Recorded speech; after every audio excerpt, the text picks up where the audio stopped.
Cool. So yeah. So the first question I have is, I mean, probably for Deepak, right? Like, but others do pitch in, raise your hands, and then share what you think, like few minutes about the topic.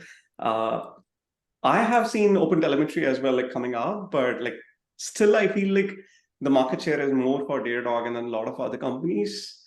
Um, like, why do you think, like, or you can even add a bit on, like, hey, what is open telemetry, given that like there are some other folks as well, and then share like what is there any specific challenges or what needs to be done to sort of like make it more adoptable and whatnot. Yeah. So maybe I will add on to this. I mean, I'm still picking up on this topic. I have my presentation coming up next month. So far, what I understand, the open telemetry is more for instrumentation actually. Like earlier, if you want to use Datadog or New Relic or some other distributed tracing system, you have to have your own agents. You will write agent specific to Datadog. You will write agent specific to New Relic or any other systems, right? Whereas open telemetry is more of a standard, which allows you to instrument, and then you can couple open telemetry with other distributed tracing systems like Datadog, Jagger, and SysDIO. There are a lot of instrumentation tools, that shows you, like, even you can instrument this with Grafana board actually. So open telemetry is more of a instrumentation rather than a tool itself. That's a fundamental difference between these two tools actually. So it's a standard that was defined uh, across all the platforms. Like how do you want to how you want to track your traces, metrics, and logs. So it's a standard that is open telemetry. So comparing Datadog with open telemetry is first of all not a right comparison. Correct. Actually. That's right. Yeah, I guess that's the tricky part. That is, even I say my last employer is Spark, right? I spent seven years there, and the last 2 years I was there, we put a lot of effort to support OpenTelemetry as the agent, right? So in theory, there's no vendor locking. Again, I know this is recorded, but I think that's fair to say. I mean, OpenTelemetry really can solve the agent kind of a vendor locking, but you still need to put data somewhere, right? It can be Spark, it can be data log. You might be able to put into Elasticsearch, but there's a lot of different regarding the feature, performance, scalability. So I guess as DevOps folks, they don't really see immediately they can get a lot of benefit by adopting OpenTelemetry. I guess that's one of the really challenges. Yeah. Yeah. Tony, do you want to add as well? No, I agree with the sentiment here. I think, this whole idea of having a standard, I think it's obviously a good thing. Standards are good; they're helpful, right? What you'll see with OpenTelemetry, though, is their goal is to be this sort of overriding platform for metrics, right? That's a big one. Trace is the other. Those are like the big two, and the third one, which is a nice to have, but it's not fully baked, and that's logging. So they want to have all three covered. So there's standard platform across multiple languages. And if you decide Datadog is the one you want, great. But if you decide, Datadog's too expensive, I want to switch to New Relic, you don't have to change your code. Same exact instrumentation that you applied, right, is now pushing that data into New Relic. So that's the kind of the dream. But reality is that logging, like in our case, we've been looking at OpenTelemetry lately, and logging isn't even fully implemented. So if you want trace, or you want to, get metrics, real-time metrics, okay, OpenTelemetry can help you there. But for a lot of people, like, you start with logging. You got to have logging first. Those other things are good, but if you don't have logging, like, why am I wasting time? Because that's where it begins for a lot of people. So if you're building on the cloud, which most of us are, you're using probably the cloud platform's logging capability, right? You just do standard logging in your language, and then those logs are aggregated, right, on your cloud platform. That's okay, but it kind of locks you into, right, your cloud provider's kind of logging capability.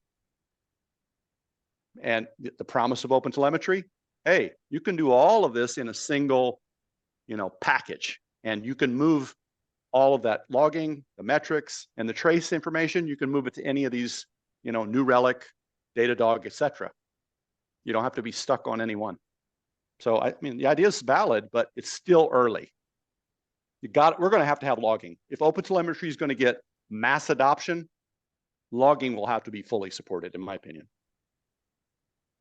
I can also share a bit of from my experience, right? Like we use Datadog, and then like as we scaled up, like this was 4 years back, and then we realized that was super costly for us.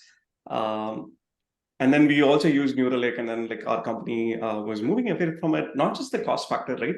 But I've seen so many companies moving away from one vendor to another vendor, and the migration is super costly.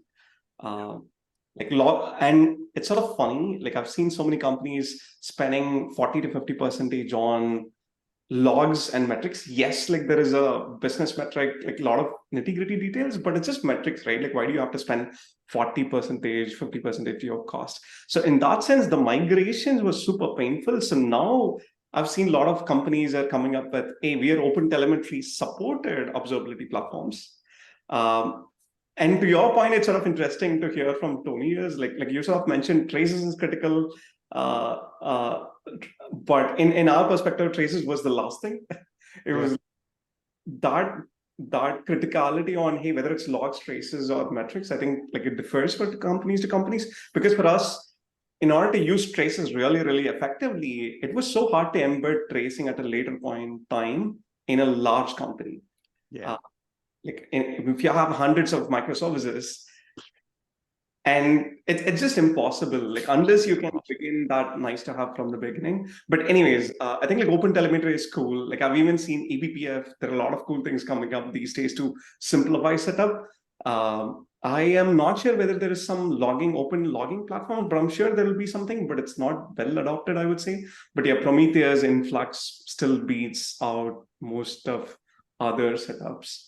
Like anyone else have other thoughts, experience, do pitch in. You can actually raise your hands in Zoom, so that way you can sort of synchronize our order also. Like, hey Steve, Priyanka, Greg, like anyone pitch in if you have something. If not, like we can go on or like add on questions on top of it if you have something as well.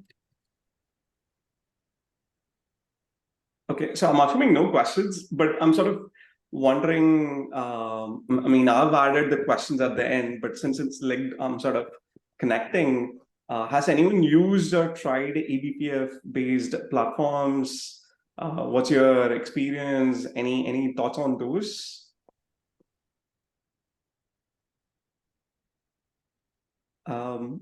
Deepak, like, or anyone want to take a shot at it? Which one? Sorry. Yeah, eBPF. I've never heard of that. Yeah, it's relatively new. See if Okay. I can find the link.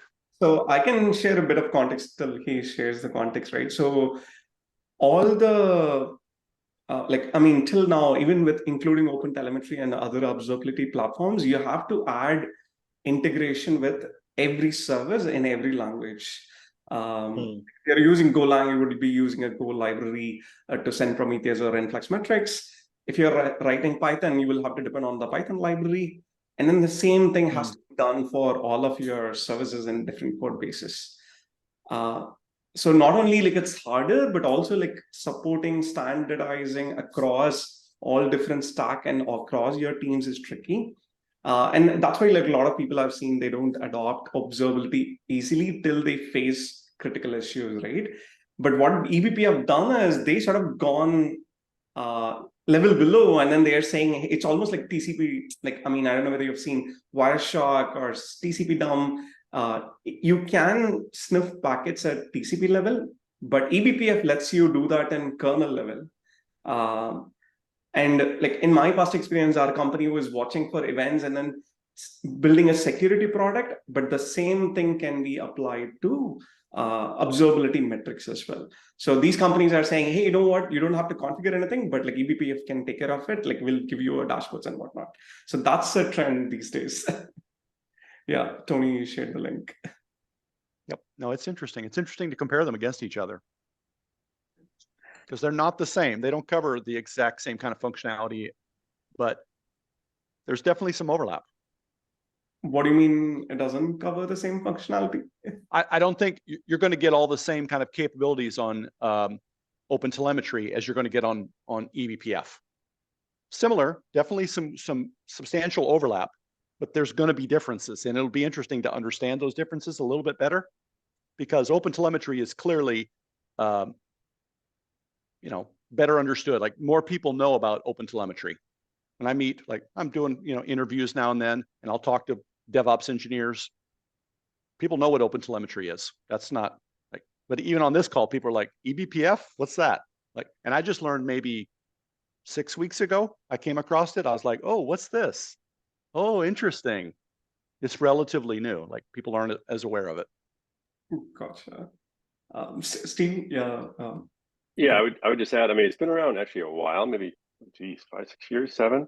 I met some of the founders, but yeah, I mean, he's totally right. I mean, Tony's right about it's far lower level, right? It's really kernel thing. It's awesome if you're writing drivers or kernel things or databases or locks or mutexes, if you're a MySQL or whatever, Go programmer, perhaps, doing system level stuff, right? And stuff's getting lost and packets. And this is, hardcore sort of computer science and kernel-y stuff.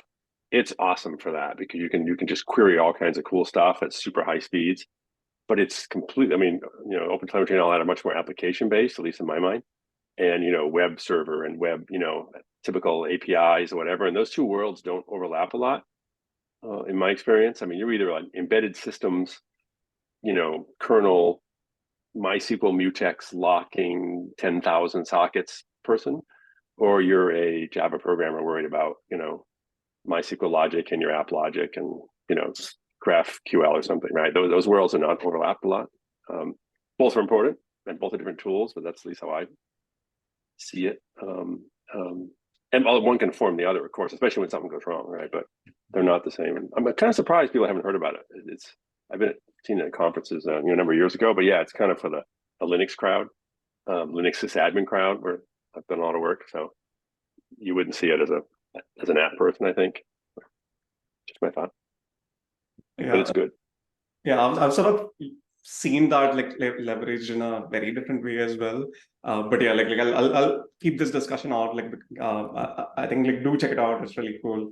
I can share more on later. I think the other thing is just like microservices and monoliths. I think Kubernetes also is really interesting. I think Greg also, I'm not sure whether you were there, but we were discussing it on, hey, when to adopt Kubernetes and what is the issues with it. I sort of put this topic because I found a website where literally all the Kubernetes failures, there is a blog about it. It's really interesting that it solves a lot of problems, but it also gives so much pain to manage or so much pain to DevOps people. So we can talk about Kubernetes. Raise your hands, look at the order, and then just go on. Yeah, Tony, you can go since. It's such a good topic. And to me, it really parallels what we're seeing lately about all of the anti-microservices stuff, right? You guys have probably seen some of that, right? Was it the YouTube team or somebody talking about Prime Video? Yeah. That was Amazon. Prime Video. That's right. Prime Video, yeah. Yeah, Prime Video. It's like, oh, see, because those guys couldn't figure it out, then it's not good for anybody. I don't know if I'm going to go that far yet. Just slow down, guys, right? Those people who are too afraid of microservices and want to just keep doing their monolith, right? Keep doing the same old. You know what? Some companies benefit from microservices. It makes sense for some companies. Yeah. Not everybody, right? It's not a silver bullet, but same kind of thing here with Kubernetes. Kubernetes, right? If you think about how did it come into being? If you know the history a little bit, it's pretty damn fascinating. Who here would say that Docker sucks? We don't need Docker. Anybody here? Not a single person would say that. I have never met an experienced developer who says, oh man, we don't need Docker. It's just not useful at all.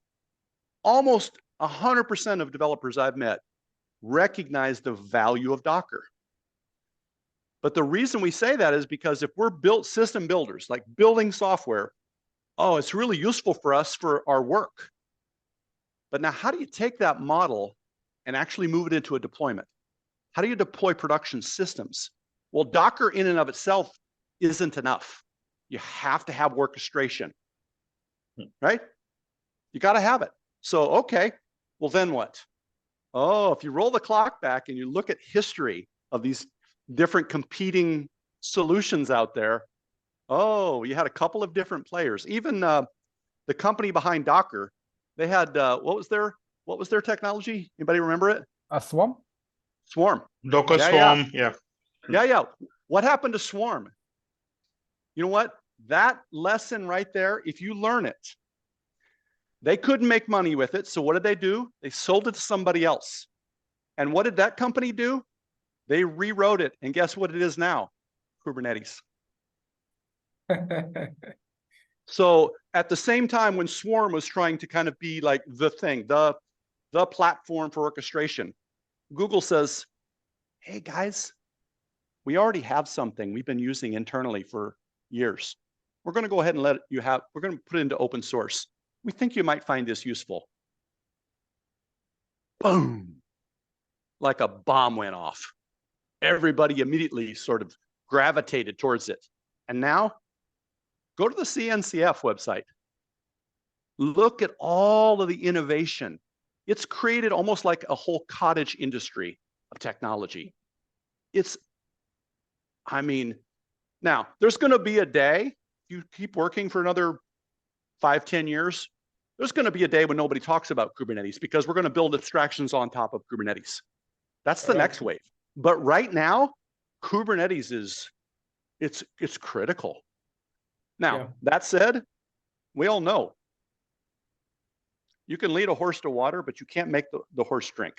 So there are going to be a lot of companies who are like, oh, it's the silver bullet. If we just adopt Kubernetes, it's going to solve all of our problems.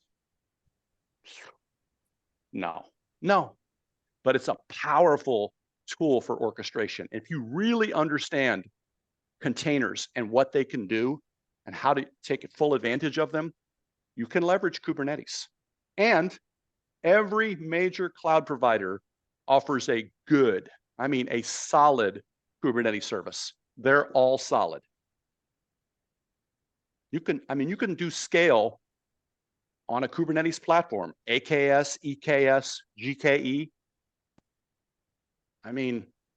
Wow. If you know how to use those services effectively, you can build amazing stuff. Now, are there places where, but man, there's so much innovation in that space right now. Oh, I wish there was a tool for this. You know what? There might already be something because there's so many people innovating and creating, filling the gaps. Like, oh, this part of Kubernetes is a little hard. Oh, guess what? Somebody knew that and they started building a solution for that. Like I'm learning, I find new stuff in the Kubernetes space literally every week. I just go, oh, wow.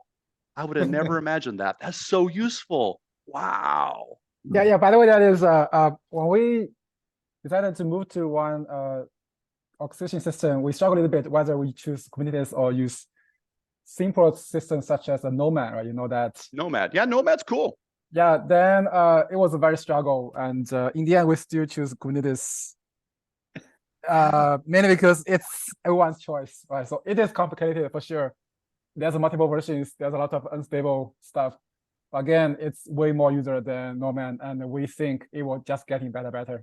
Maybe even more complicated, but it's mainstream. You cannot compete with the cloud. That's the thing. Yeah. Personally, I feel like Kubernetes is more of a business decision than just a flashy technology. A lot of companies probably want to go to microservices, but I feel like it's not about just using latest technologies, but it's more about a business decision.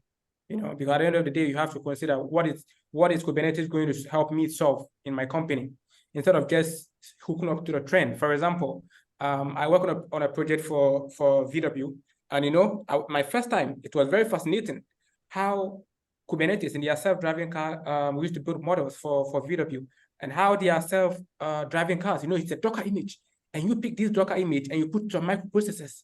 And these microprocessors are the ones that are going to be inserting into the vehicles, to these self-driving cars. It was amazing. Really, really amazing. My first time ever seeing Docker being used in embedded systems. And I was like, wow. Wow. I mean, in the next 10 years, I'm just imagining what is going to really happen in the next 10 years, you know, if this trend is going to continue. So I feel like maybe companies, like you said, Tony, like you said, microservices, Kubernetes, Docker, it's actually not for everybody. You know, it's more of a business decision. And I feel like companies really need to identify what these kind of technologies are going to help them solve. You know, because like I know a founder who actually hates AWS.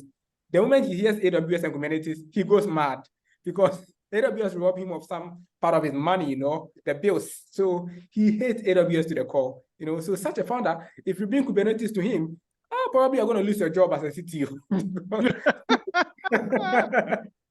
Yeah, because to him, he's like, he doesn't want to have anything to do with the cloud anymore. You know, he doesn't want to have anything to do with the cloud anymore. Yeah, so I feel like this technology is more of a business decision, just more than just a flashy, trend technology where you have to hook up to.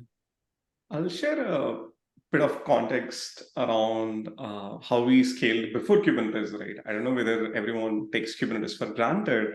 So we used to run like 10 VMs or 20 VMs for one services. Like imagine for hundreds of microservices, like that scale, right? And then whenever there is a high load, we have to go and manually add VMs and then put it behind load balancers. And then whenever we have to reduce the cost, we had to go and disable those in HA proxies. And a lot of times we don't kill the machines because we know the cost is fluctuating, like the scale is fluctuating. And then we keep, like, let's say, even though 10 VMs are behind proxy, there would be 10 VMs in the background because spinning up new machines when something critical happens was hard. So that's one, right? The second point is even before Kubernetes, we were using Linux containers inside same Linux machine.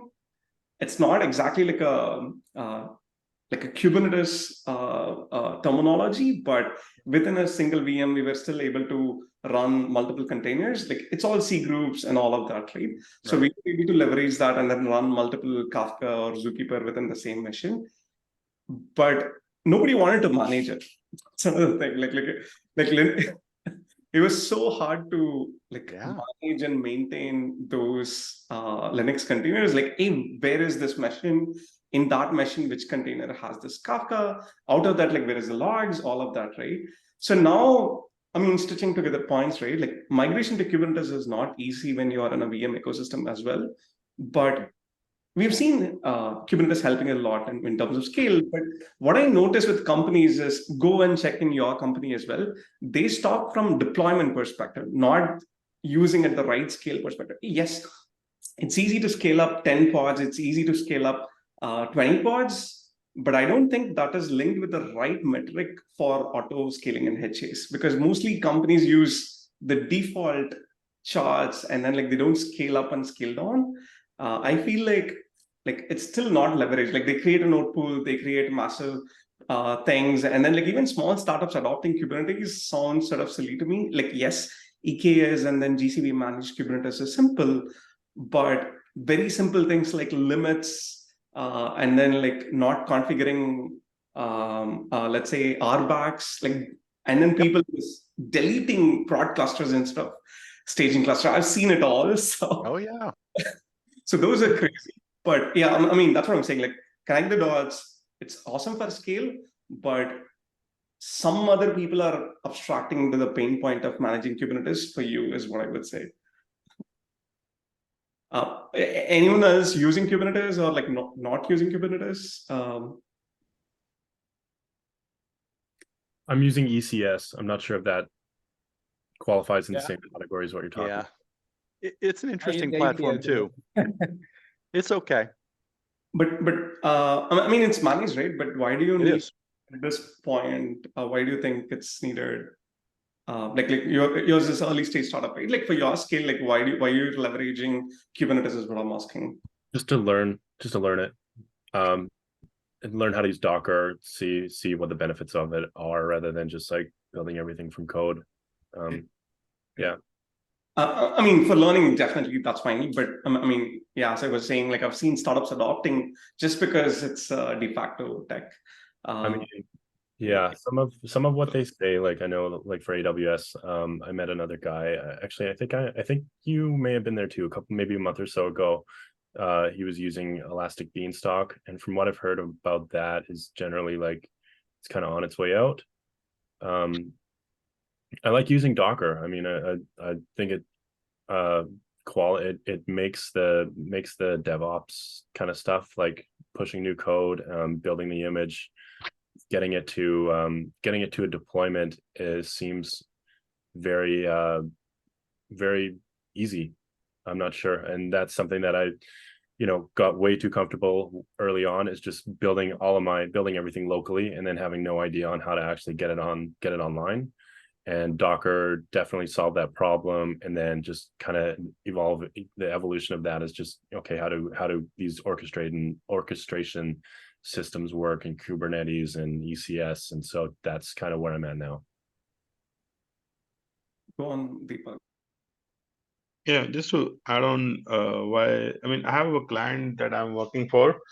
It's just a startup, and we're just starting, and I'm opting for a Kubernetes solution for their particular client for a few reasons. So one thing, I don't want to get logged into a particular vendor. Like I understand different cloud providers do provide different solutions, as Tony also mentioned, like whether it is GKE or EKS or Fargate or any other, or AKS, right? But I still feel like sometime, like when the organization grows, I had one instance in one of my previous company where they were processing terabytes of data, and cloud became very costly for them, right?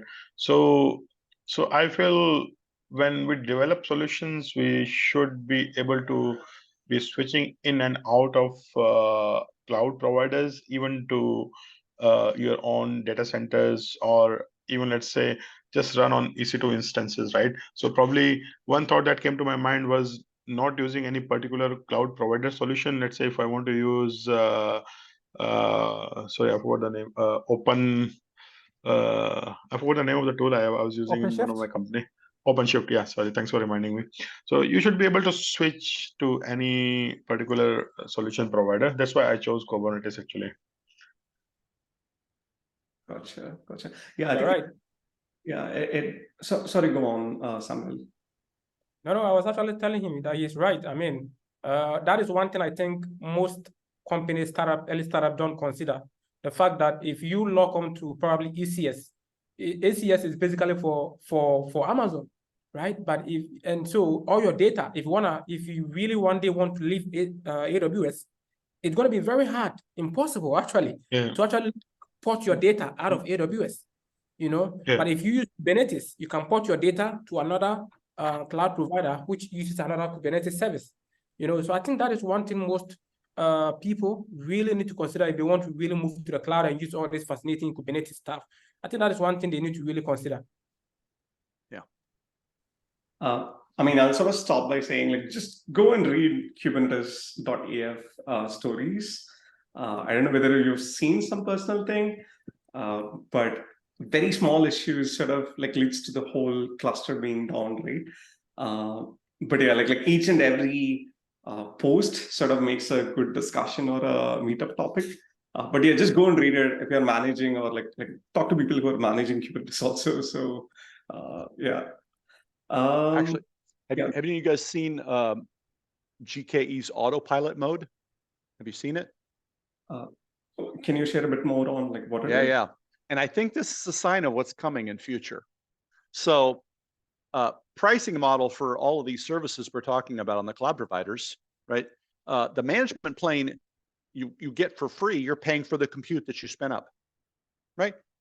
So, okay, you've got a 5-node Kubernetes cluster, you're paying for 5 nodes of compute. The management plane, generally they don't charge you for that. So you're just paying like, oh, I need to scale it up. Okay, add another node. So you're paying for more compute. And that makes sense. The problem is a lot of people don't understand how to fully utilize the compute in Kubernetes clusters. They recognize this pattern, like, man, this, so many customers spin up all this compute and they only utilize less than half of it. And so they said, this seems like an opportunity. So what do? They have a new mode called autopilot. And that pricing model, they manage the whole Kubernetes infrastructure. You just deploy the workloads and you pay per pod. So it's like you're making trade-offs. Okay, I spend less money on somebody managing that infrastructure, but I pay more per pod. So it's interesting. Like if you've got, strong DevOps people on staff who can do that work, well, then you should just do the traditional mode and make sure that they're being smart about how they use the clusters that they're spinning up. But if you don't have that, autopilot is very attractive. It's like, oh, I don't have to manage that thing at all. I only deploy the workloads that I need to have running, and I pay per pod. I think we're going to see more of this kind of thing in future. That's my opinion. I think it will be helpful for like definitely small startups like who doesn't have to deal with Kubernetes. That's definitely That's it. Sure, like pod specific costs. Like I know like running up 500 to like 10K pods in a cluster, like that is a story for high scale companies. Yeah, I think it's just I think like they even have systems for just deploying Dockers, right? So it's just I see it similar. But yeah, like definitely. But I think there is also like a lot of like I would say go and like I think CNCF is a good place to look at, but things like sidecars, STO, and then there are so many platform tools, like even automated mutators. There's so many things we have seen, like making your production ready systems more standardized and then more like easy, like pushing logs to Prometheus is as simple as like just installing a Helm chart from Prometheus. Yep. Those things are hard, like if you're running 100 VMs, how you would have deployed, right? So those are definitely interesting. So I don't know, like that's what I'm saying. So if you're running Kubernetes, there are good ways to leverage it to the 100%, but like a lot of times, like I see it sort of used in a half-baked sense. But yeah, like super helpful over a legacy SSH VMs and whatnot. I'm moving to the next question. I feel like Tony, you can start. I'm sort of curious on what even before event-driven systems, right? Like I'm not even asking like Kafka. All of this is latest. Like what did you guys do like before event-driven systems for high scale? Yeah, you can start from there. Oh, my question about distributed systems, like what kind of problems do you need? No, I'm curious. Like now, event-driven systems is so de facto like norm. Kafka. There are so many companies that are building on Puppet. But before that, like sort of, I'm curious on what's your personal experience. Anyone? Yeah. I'm so old that I remember the day when there was this product from IBM called MQ series. Yeah. It's actually still around, but so banks are still using it. Yeah, back in the day when it came out, it was like just blew our minds. Like, wow! And people were starting to write about the idea of, asynchronous messaging. Oh, and all the benefits of being able to decouple these systems, these major components. EBS or SSD or whatever. Yeah, like wow, this is so cool. And then a few years later, and the whole Java enterprise push, then it was like, oh, JMS. Wow, so powerful. Microsoft got into the game and they had their MSMQ, right? But then it's like, okay, a few people sort of adopted those things and okay. But then all the messaging stuff kind of got quiet for a while. Then, Confluent got spun out of LinkedIn, and there was this big like push about Kafka. And they really helped kind of bring messaging to the forefront. Hey, if you're building modern systems, right? You're not taking legacy stuff. You're going to build new stuff. You should seriously adopt messaging. Like there's so many benefits. And So they get credit. The guys at Confluent, you know, Jay Krebs, who's a pretty cool guy. I really like him. I mean, he is, you talk about a fanatic.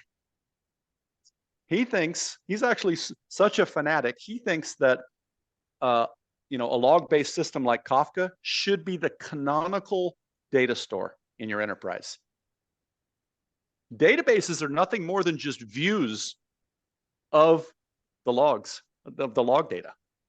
He's like, oh, you can throw those databases away and regenerate them from the log.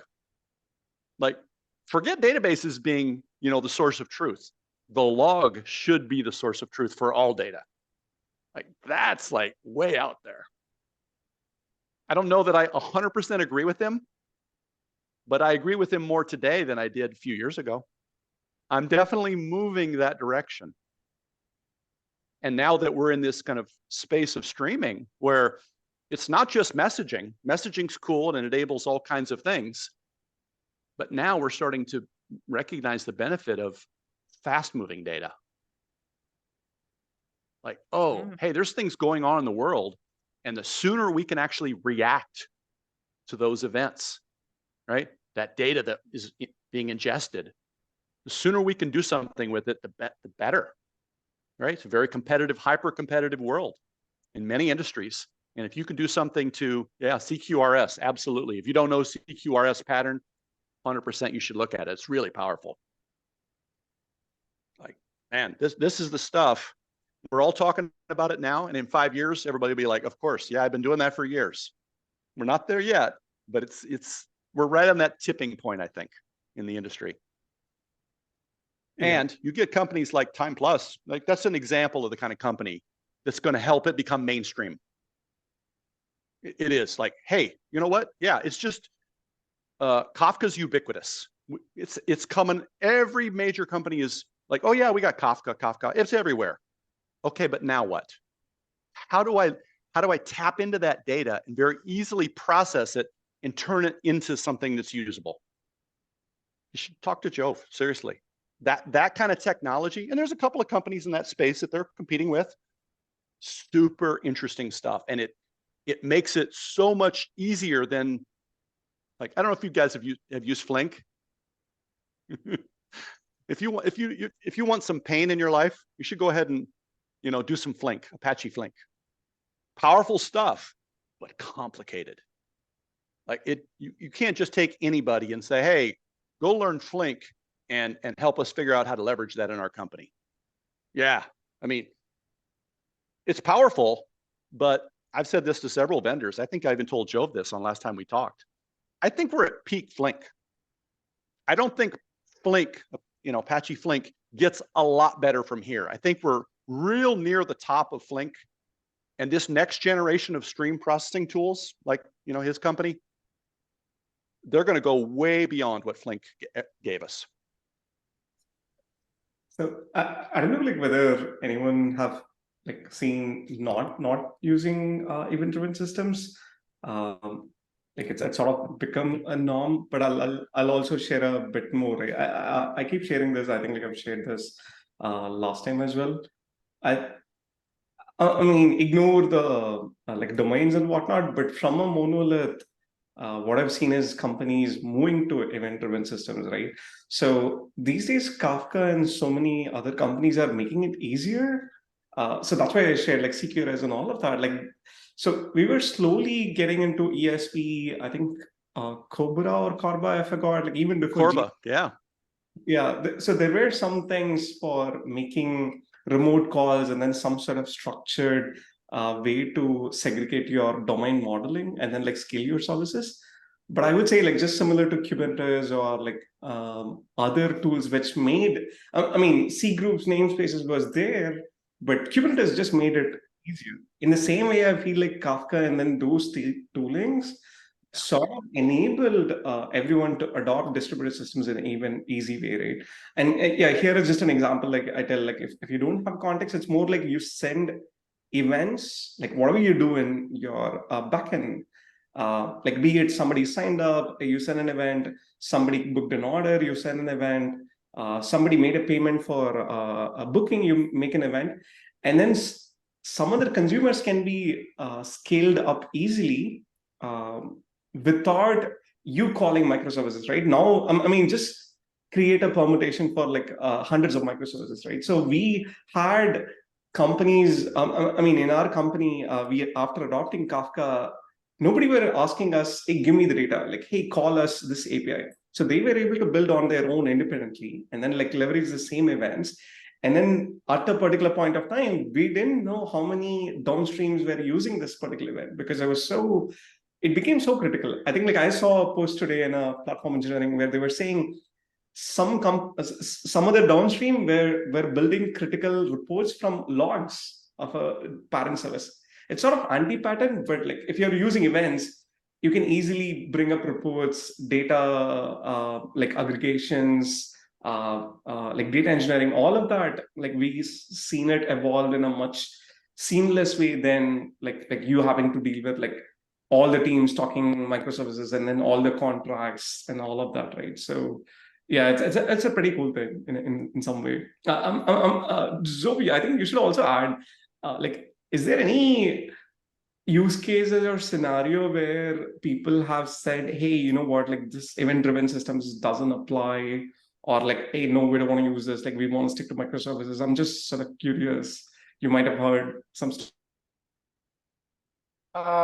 Yeah, if you talk to a team who are using microservice, I don't think it's common enough if they don't use stuff like Kafka, right? I cannot imagine a team with like 5 or 10 or 50 microservices without using any sort of data streaming, right? It's very difficult to call API each other or write data to S3, even using a traditional MQ, right? I guess, I forgot who said that, maybe it's Ben from having, I really level with that. Is one of the beauty of Kafka is that it's not forcing you to process data right now. You can do batch based if you want. So you can have all the data accumulated. You can do this daily basis, hourly basis. It's always there, and you can even put multi weeks, multi months data in Kafka. They even have stuff like tier storage together with the vendors such as Rapanda. Yeah, so it is very flexible. You can process data as soon as possible, or you can accumulate so that you don't have to keep your server running. So there's a lot of benefit stuff. And also all those security model, all those performance tuning, different arrow stuff really give us, we don't have to worry about like this, how I should save data, how should I making sure the state is correct. So that makes a microservice, I guess that's part of the reason why microservice is so successful. I cannot imagine a world without Kafka that is microservice still be possible. There'll be a lot of challenge. Again, my company is, I really appreciate that the nice word from Tony. That is, yeah, we build it on top of Kafka other data streaming systems, but again, my view is that Kafka is not a database yet, right? It's a very nice way for you to share files, share data. But if you look at all those magic stuff, Snowflake and Databricks, as well as Iceberg, there's a lot of effort to do to making sure you can design the index correctly. So it's not just you can query data, but also you can query it fast and scan as little as data as possible. And that part, Kafka don't really handle it very well. You might have to scan all the data. There's only a few things you can do using offset.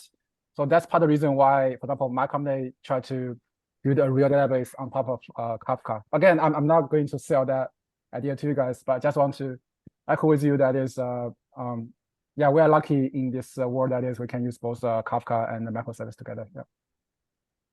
Yeah, go on, Deepak. Yeah. Yeah. So I mean, I came across one question a couple of days back. Since we have Kubernetes systems in terms of microservice world, right?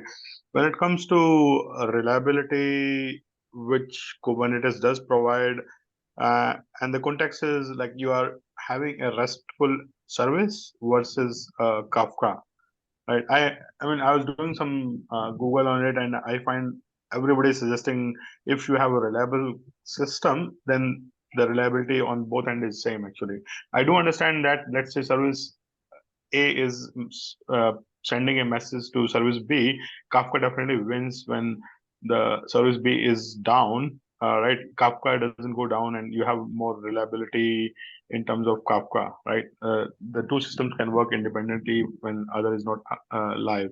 But let's say if I'm having Kubernetes that ensures my system is always up, that means A and B, both the endpoints are up always with help of Kubernetes. So in this scenario, how does the event streaming or system like Kafka does really help when Kubernetes is providing reliability of the system? Well, Kubernetes can't give you 100% reliability of the services. That there's still the issue of what happens if there's a bug in service A or B, right? Kubernetes can't solve that for you, right? There's a defect. Sure, it'll keep restart, like pod will fail and it'll restart it, and then it'll fail and it'll restart it. That doesn't help you. Like that doesn't guarantee that that will be up. Having Kafka there in between the two means that, okay, B may keep going up, down, up, down. So the messages never get processed, but they never get lost. No, I get your point. I think in our case, when we were discussing, I mean, both the services are bug-free. We were not having any issues in terms of the fact that Kubernetes will not bring the code. So in that scenario, does it make a difference? Yeah, it doesn't buy you much there. Now, but is there any opportunity or is there any chance that you might want to consume that data somewhere else? Is there any chance? Because if there is, then you'll be glad that you did. But if there's no chance, it'll never happen. Okay, I get the argument. Maybe it doesn't make sense. Right. Yeah, I get your point. Yeah, that is a win. I guess if you have data that is consumed by more than one source, yeah, that's where Kafka wins. Yeah. Correct. So I can also add a bit based on this context, right? So it's not just at that moment, right? So what I mean is, so you keep sending some bookings, like take a food delivery or like a Uber kind of a model. Right now you have driver service and payment service, but tomorrow you want to add some promotion service, right? How will you add it? Like not only these services have to be changed, but the customer service needs to be changed. Let's say, hey, there is a different service coming in, right? They will either depend on this like source of truth database, or they will keep asking this service to make calls. So that's why I was saying like now here you sort of see a boundary, but this is there for every service, right? This service sends events back to this. If not, you have to deal with contracts between all the services. And then anytime you need a change in downstream, you also have to make the caller call you to send data. If you depend on single database, that becomes a single point of failure. And then I've also seen other cases where we used to write contract tests like that extreme, because when you deal with the contracts like all of the places, and then imagine backward compatibility. Even Kafka, you have event-driven systems, you need to manage backward compatibility. But just dealing with REST APIs at that scale, like 500 microservices, when company says, imagine them calling everywhere, and then like, what about latencies? What about one service like down will affect all other microservices? It's a catastrophic failure, right? Those are all adds up. So it's not just one factor. Like take away Kafka, but in general, I think event-driven systems helps you structure your teams, scale independently, build independently. As he said, not only today, like it's all funny, like, right? Like whether you use Kafka as a long-term storage or a short-term is different, but any companies can come in and then process those things at later on time and all of that. Like it's a huge benefit at that aspect. But I'll still, like I'll probably share like few things, right? Like one is like downsides, I would say, like, I mean, not a downside for the architecture, but if you don't manage the systems again properly, that's a downside, right? One is the Kafka can become a single point of failure, like be it Kafka or anything. If someone says, hey, use the Kafka or like event-driven system as a storage, I would say no, because you can't have like months and years of data into Kafka. And that just bring like now if some consumer, like just because one guy for reporting wants to consume all 6 months of data, If you keep it, that is going to slow down all other services, all other producer consumers. And then like usually the solution is you have to push to a cold storage, have a different mechanisms, do your reporting and intelligence in a different place. And also the second thing is schema, right? Like a lot of people don't think about schemas, but schemas to an extent is super helpful. You can validate on contract. You are depending on Kafka. Not only you can consume from one service, but you can consume from multiple producers, right? And then just imagine I come in and then I push a random stupid data into that stream. So if you have hundreds of microservices on like star orders, let's say, like it's a regex-based consumption, you can do it. And then one random service comes in and then pushes invalid data, and then all the services will be failed if you don't handle it properly. So that's why dead letter queue, ignoring those messages becomes super critical. And also like you can't revert the data. Like just like you can't revert it. It's not easy. So that bad data is going to be there till you have the whole data, like whatever time, be it 30 days, be it months, the bad data is going to be there.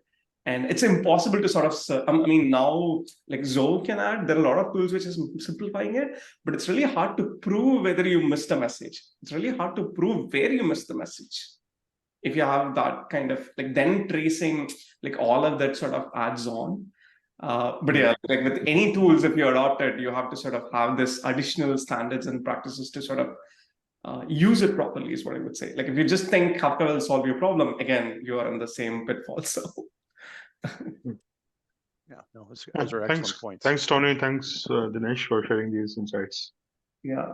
I'll go to the other topic. I think Deepak, did you add this like AWT, JW tokens, auth? Yeah. So yeah, maybe let me elaborate my question. So let's say I have hundreds of microservices, and basically the user is logging into the system. He will log in. He will get, let's say he's using some one single service to do the sign in. Let's say behind the scene I have Okta or maybe Google Firebase or whatever. So once I'm authenticated, I will get my token back, and now the client will use that token to request the resources through other microservices, right? The rest of the microservices. So usually what happens is like you will have a load balancer, you will have some kind of API gateway in front of this client, which will decide where these services will route to get the response.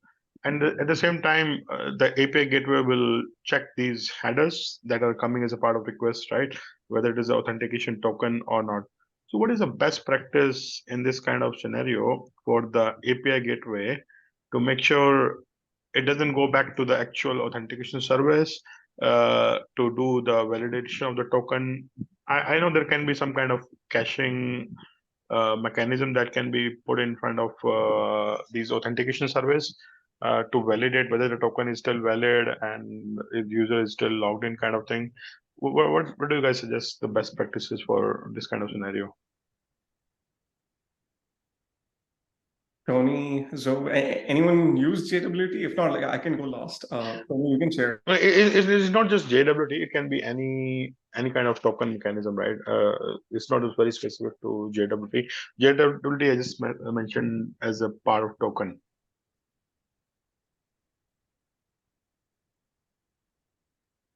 You want to go, Tony, Zoe, anyone, someone?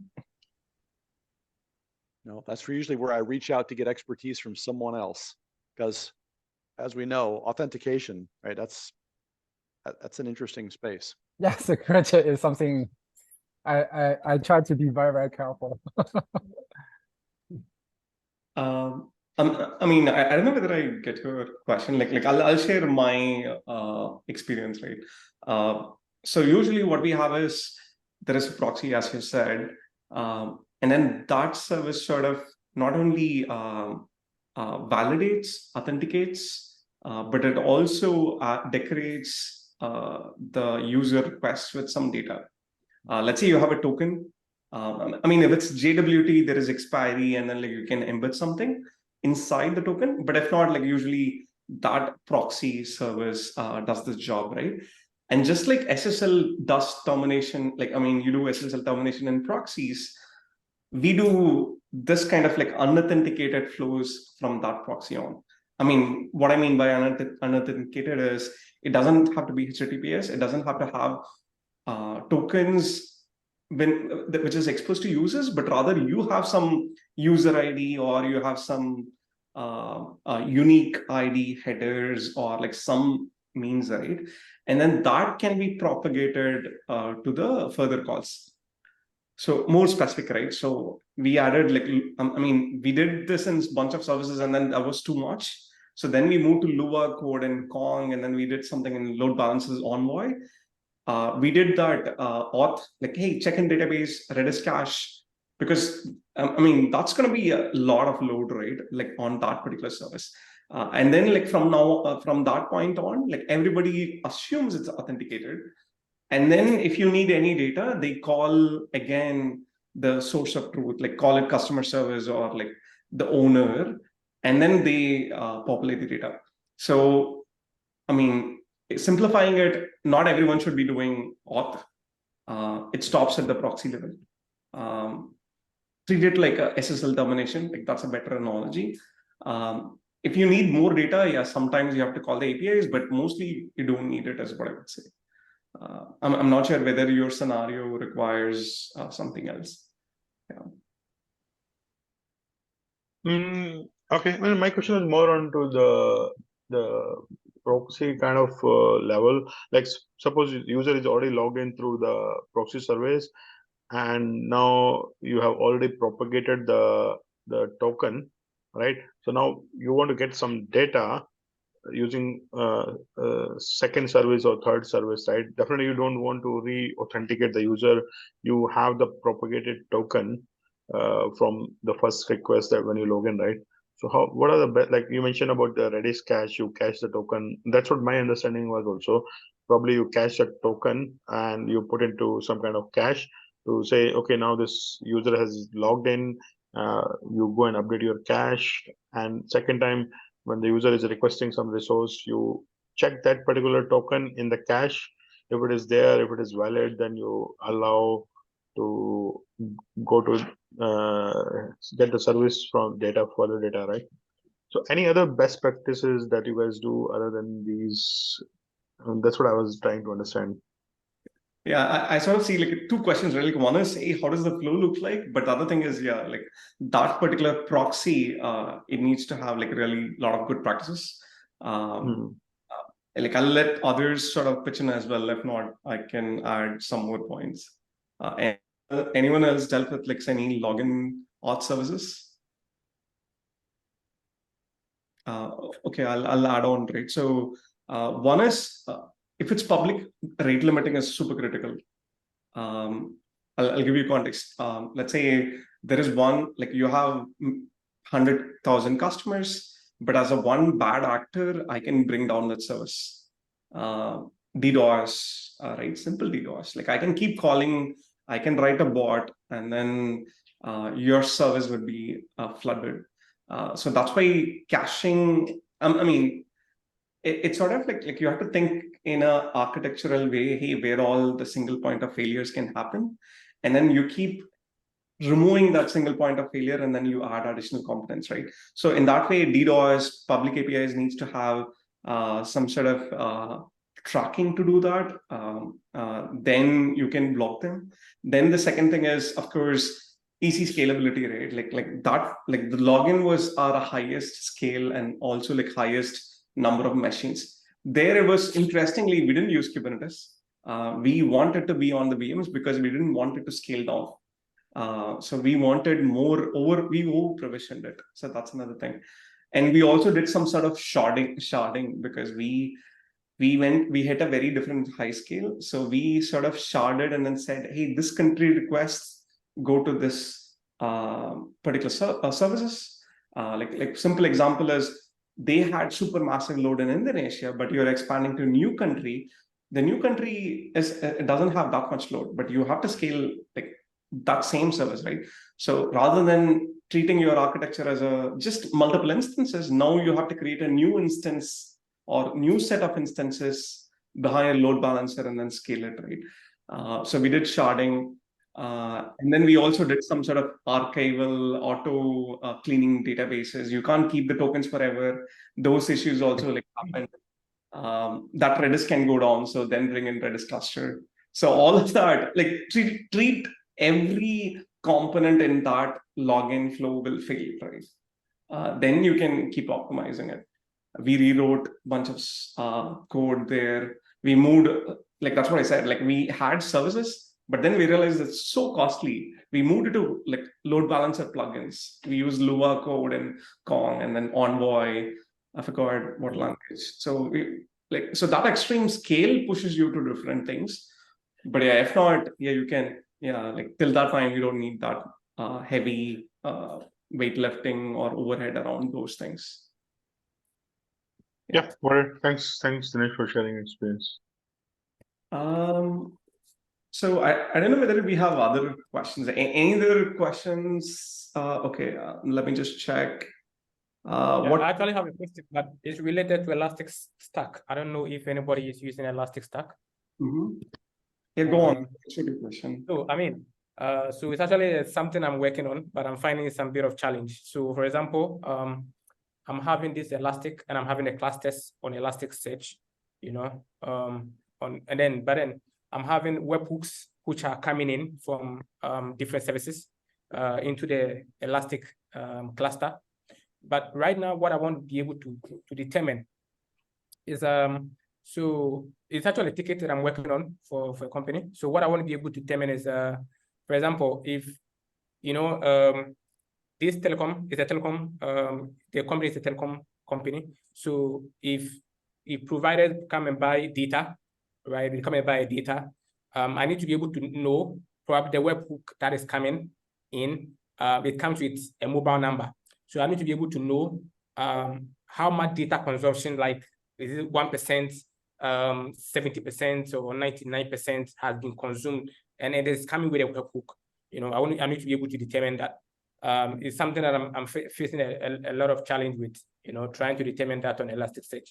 So I don't know if anybody is working on Elasticsearch here.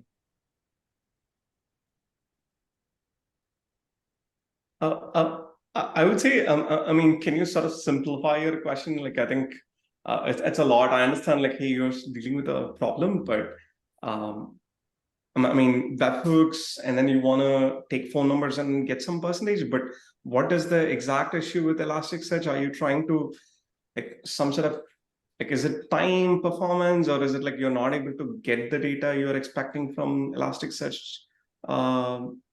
Like what is the, like, I mean, that's what I'm saying. Frame it as a like simpler question. I feel like then it's easier to discuss. If not, like I think we can discuss offline, right? Yeah, so I mean, it's more of data consumption. I mean, so this provider, they bring in webhooks, right? And these webhooks are stored in Elasticsearch, right? So I need to be able to determine how much data consumption these webhooks comes with. Okay, so for example, if let's say you, Dinesh, you go and buy an eSIM on the platform, these eSIMs are being sent by the provider, right? And then the webhook sends a message to Elasticsearch. You know what I mean? So we don't determine that data, that consumption data, we don't determine it at the provider level. So I need to be able to determine it at the Elasticsearch level, which is something that belongs to, you know, to us. Yeah, like how much data a particular customer has consumed, like is it has, you know, 70%, 90%, or even 1%, how much data, you know. So that is one thing I need to be able to calculate, that the percentage consumption. So sort of clarifying, I mean, for others also to be in sync, if you have a database, you put rows in it. Similarly, Elasticsearch has documents, like a MongoDB docs, in a skewed way, but I think it's meant for searching. But what you mean is, like, you have so much data coming in from webhook, but for one customer, you want to get all the data with respect to that customer. Like, so is it like I mean, wouldn't a simple search work, or are you asking about how many queries are made, how many writes are made for that customer? Okay, like, so you have a mobile number, right? You have a mobile number, you buy data, right? So sometimes your data is, you know, your data get finished. and then you're able to make a call. It tells you don't have enough airtime on it, right? So exactly that. So that is one thing I want to be able to determine on Elasticsearch. That's one thing I want to be able to determine on Elasticsearch. Yeah. Okay, I will give a different answer, right? I mean, I might still be wrong because like this needs more context, but I feel like you're trying to find a specific record from Elasticsearch. Like let's assume that way, right? So that is more harder because Elasticsearch is meant for searching. I mean, if you have the documents indexed with a phone number, let's say, I mean, assuming, hey, is a user with this phone number has this kind of records, or A is authenticated, A is verified. So those are easier to do. Like get all the records associated with the phone number, get all the records associated with this thing. But I would say what is better is you consume those data from webhook, like from Elasticsearch also. Like Elasticsearch also has some pub/sub means, and then you write that to database, do whatever you want. You have a database to figure out whether this person has more, I don't know, data time or whatever, right? So you can infer that in the new service. So that way you don't have to do that every time from Elasticsearch, because as it says, Elasticsearch is searching, not for like scraping and then figuring out like one particular record and that sort. So I'm saying treat as events, have another service you can consume from that Elasticsearch events, and then like do whatever business logic you want to do. Then that service can say, hey, a user with this phone number, like is he allowed to do certain things or not? So it becomes much easier in that way. But again, like let's take this offline. I feel like if there's more context, if there's more specific things, we can actually take it offline as well. Sure. Thank you. Greg, like you're surprisingly quiet. Like you had a lot of questions. Like, do you have anything on whether we discussed? No, I'm just really enjoying just listening, and it would be nice to be able to do this at the professional level sometimes. So, yeah, I'm happy just to listen. One thing I was asking about a problem that I've been working through. You might be a super easy answer. It's more on the front end side. I've been poking through like a lot of websites, just seeing how they do server side rendering. The process of getting content from the back end rendered on the back end to sending an index or like sending an HTML file to the front end. But yeah, I'm so used to doing everything in React and not getting the SEO. So I'm not sure if that's like another case of having some kind of server. Well, I know how it works, but having that in the same availability as you would have something like backend, I feel mostly comfortable with in fairly elementary level, but just this whole server side rendering thing is taking some time. I'm not sure. Maybe if you might have some things to say about that. No, I think like you should just talk to Guru. He's also doing front end. I think you folks should catch up later on. But if there's something specific, I think like do pitch. Like I think some of us can add. But otherwise, I'll like in fact, like I can stop the recording as well, and then we can also chit chat. But do you have any specific on it, or like is it more around, hey, you're trying to figure out something and then you don't know what it is? Yeah, I'm just trying to like I'm not so comfortable with the whole abstraction of Next.js. I know that's like the thing that everybody's kind of going on about and deploying on Vercel, and I'd really like to know how that works. I think Vercel I'm pretty sure Vercel is using Lambda and a lot of AWS is there under the hood, and I'd like to know how that works. I want to know how to be able to do that without Next.js and without Vercel. So that's what I'm more specifically what I'm working on is just how to do it without Vercel. I'm not a front end guy. Kuru knows more than do you want to know how they deploy those applications on Vercel? Is this what you're talking about?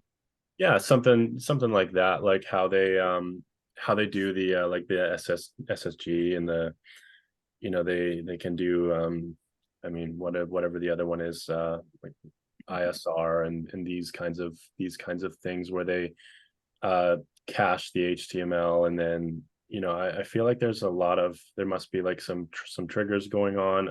And that's more just what I'm trying to. I want to know how it happens. I want to know how they do it.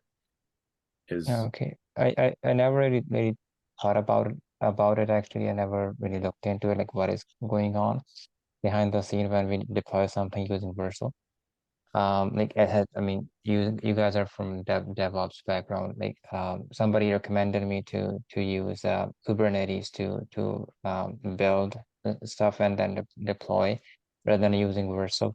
They didn't tell me like why they recommended me. Like I didn't ask them like why they specifically recommended that. Like maybe can somebody of someone from you explain like how Kubernetes work, like how you guys build things using containers, and how they get deployed. Maybe if somebody can explain that, maybe it is something similar that Vercel is using maybe. So, I mean, if it's deployment rate, it's easy. Like you can just deploy it behind Nginx. You package the files and then it's done. I don't know if you're doing a server-side code. It's different. Like server-side rendering, what you mean is it's more like your front end is not doing a complex thing, but rather your back end is rendering the pages and then it's going to the front end and then it just gets rendered. Greg, can I pitch in something? Maybe I have used a framework called Warden. Is basically a GWT based framework. So basically what it does is it renders the HTML. You don't have to write any front-end code. Everything you write it is into Java actually. And even like you even let's say you want to design a text box, you want to write a text area, you want to write a drop down box, anything you want to do, even the styling, everything is done on the back end actually. Are you talking about that kind of thing or something different? Maybe I'm not sure. Well, you know how like when you would share, how if you share a blog article on Facebook or Twitter or something, and you have the header, you have the content show up and the preview show up in the image. Well, you can't do that with client-side rendering. You can't do it. There are some libraries like Rich Text Box and a few other libraries that you can embed on these tools, right? Even I use one of these. I can't recall the name right now. Similar to Rich Text Box, there are a couple of other libraries that allows you to upload the image, that allows you to do the styling on the front end, even right. These are quite common tools that are available. I'll find the names. I used it a couple of years back actually. The only name I can remember is Rich Text word actually. Okay. A few other libraries. Yeah. If you think of it, then definitely dump it in that Discord for sure. Yeah. Thanks. Yeah, I don't have anything to add, but I feel like we're out of time. I mean, also like, thanks for joining. And then like do join. Like we keep organizing monthly events, so I'll try to do this more often. And I feel like virtual is more comfortable for some folks, so we'll try to do both in person as virtual. And then we'll put together notes. We'll also upload the recordings. So just FYI, and do bring in friends as well, right? But yeah, thanks for joining. I'll stop the recording now.